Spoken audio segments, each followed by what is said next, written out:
الرحيم. الحمد لله رب العالمين، والصلاة والسلام على رسول الله وآله وصحبه أجمعين. أحبتي في الله، waxaan ku jirnaa shahru sadaqati wajuud, bishii sadaqada lala baxayay iyo deeqsiinta ayaan ku jirnaa. walaalayaal, waxbixintu way adag tahay, nafta way ku adag tahay.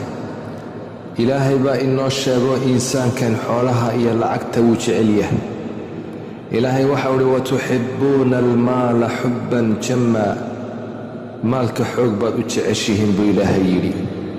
ilaahay waxa uu yidhi wainnahu lixubbi alkhayri la shadiid. insaanku si adag ayuu u jecel yahay xoolaha. wuu tiriyaa, wuu ururiyaa, wuu ku farxaa. ilaahay waxa uu yidhi alladii jamaca maalan wacaddadah yaxsabu anna maalahu akhladah. kaa xoolaha ururiyey ee wacaddadahu tiriyey, yaxsabu wuxuu u malaynayaa anna maalahu akhladah, maalkiisu inuu waarini ayuu u malaynayaa. noloshan adduunkii waa imtixaan. xanuun baa laysku imtixaanayaa, gaajaa laysku imtixaani, faqri baa laysku imtixaani, geeri baa laysku imtixaani, cabsi baa laysku imtixaani iyo abaaro. ilaahay baa sheego walanabluwannakum bishayin min alkhawfi waaljuuci wanaqsin min alamwaali waalanfusi waalthamaraat wabashir alsaabiriin. waan nagu imtixaanaynaa buu yidhi cabsi iyo gaaji iyo xoolaha oon inaga naaqusnay iyo nafta iyo mudhaha. waxaa dadka qaarkood lagu imtixaanayaa xoolo badan, hanti badan oo ilaahay u siiyey, dherag iyo caafimaad iyo mansib iyo awlaad. ilaahay waxa uu doonayaa in la isku naxariisto. xoolahan waxaa ku siiyey ilaahay. xoolahan uu ku siiyey ilaahay waxa uu doonayaa inaad bixisid, sadaqada ka bixisid, sakada ka bixisid, khayrka aad ku bixisid. ilaahay waxau uhi waaatuuhum min maali illaahi aladii aataakum. maalkii alla ini siiyey ilaahay baa iskale. adduunkan maad iman adigoo xoolo leh, ilaahay baa ku siiyey. xoolaha ilaahay uu ku siiyey, ilaahay waxau ku leeyahy wax ka bixi oo dadkaa tabarta yar, masaakiinta, fuqaraa'da, dadkaa baahan sii dadkaas. imisaa jira walaal miskiin aan wax uu dhuunta u mariyo uu cuna un helin. waxaa jira dad xanuunsanaya oo wax isku daweeyo iyo dawadii la. imise agoon baa jooga oo maanta wax uu xidhan la, wax tacliinta ka bixiya raadinaya. walaalayaal, dad bay dhaxantu dishay oo wax ay ka xidhaan garan la. dad baa dhibaataysan oo wax u kaalmeeya raadinaya. dad bay murug dishay. haddaba wuxuu ilaahay eegayaa, miyaad u naxariisan dadkaa? miyaad dadkaasii gargaari? waa waxa laysku imtixaanayo. sadaqaddu waa taa ku badbaadinaysa adduun iyo aakhiro. ma doonaysaa rabbi inuu kuu barakeeyo awlaaddaada iyo maalkaaga iyo caafimaadkaaga iyo wakhtigaaga? ma doonaysaa dadka kaa xanuunsanaya allah inuu ku caafiyo? ma doonaysaa ilaahay inuu ku arsaaqo risqi xalaalah? ma doonaysaa ilaahay inuu kuu kaalmeeyo? ilaahay inuu macaaga noqdo? ilaahay inuu kuu nusreeyo ma doonaysaa? sadaqadda haddaba la bax, wax la bax, dadka gargaar, dadka dhibaataysan is-agtaag, dadka kaa hooseeya ka warhayo u gargaar.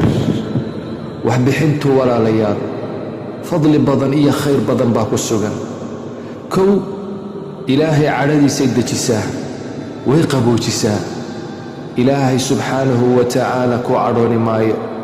nebigu waxau yidhi inna sadaqata sir tudfi'u qadaba arab. sadaqada sir loo sadaqaysto cadhada ilaahay ayay dejisaa oy qaboojisaa. dunuubta ayay kaa tiraysaa.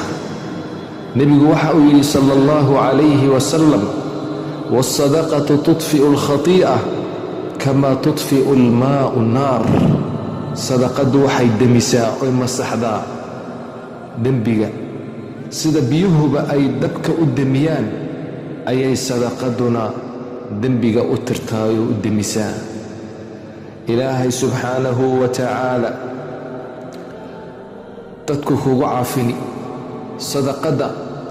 nebigu waxaa yidhi daawuu mardaakum bisadaqa, war dadka iniga xanuunsanaya ku daweeya sadaqo. haddaad sadaqaysatid oo tidhaahdid ilaahayow igu caafi qofkaa iga xanuunsanaya, ilaahay wuu daweyn, caafimaad baa la siin. waa tajribo oo imisaa la arkay dad xanuunsanaya oo ilaahay markaad xoolo aad bixisay sadaqad aad la baxday ilaahay kugu caafiyey. walaal, maalinkii walba nebigu wuxuu inoo sheegay 2 malag ayaa soo dega. labada malag mid waxa uu leeyahay allaahumma acti munfiqan khalafan, ilaahu kaa wax bixinaya beddel sii, khalaf wanaagsan ilaahu sii u beddel, xoolaha u barakee.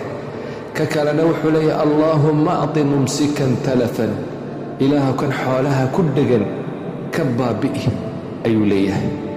walaal, ma doonaysaa in maalinkaa weyn ee qiyaamaha ee cadceedda la soo dhowaynayo, ay dadku buuqayaan, ay dhibaatadu culus tahay, ee 50,000 oo sano meel la taagan yahay, inuu ilaahay ku hadhayo ma doonaysaa? nebigu waxaa yidhi kullu mri'in fii dilli sadaqatihi xataa yuqdaa bayna annaas. dadku maalin walba qof walba sadaqadii uu la baxay ayay maalinkaasi qof walba uu hadhkeega hoosgelayaa buu yidhi nebigu calayhi salaatu wassalaam. bal carshu raxmaan, ilaahay carshigiisa ayay hoosgelayaan. ilaahay baa casuumaya, nicmad bay ku jiraan intay dadku xaggaa ku silcayaan.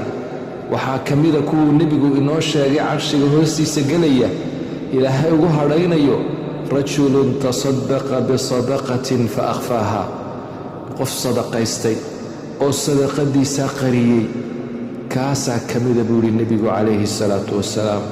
bal ilaahay sadaqadda wuxuu kaaga badbaadinayaa naarta. fattaquu nnaara walow bishiqi tamra.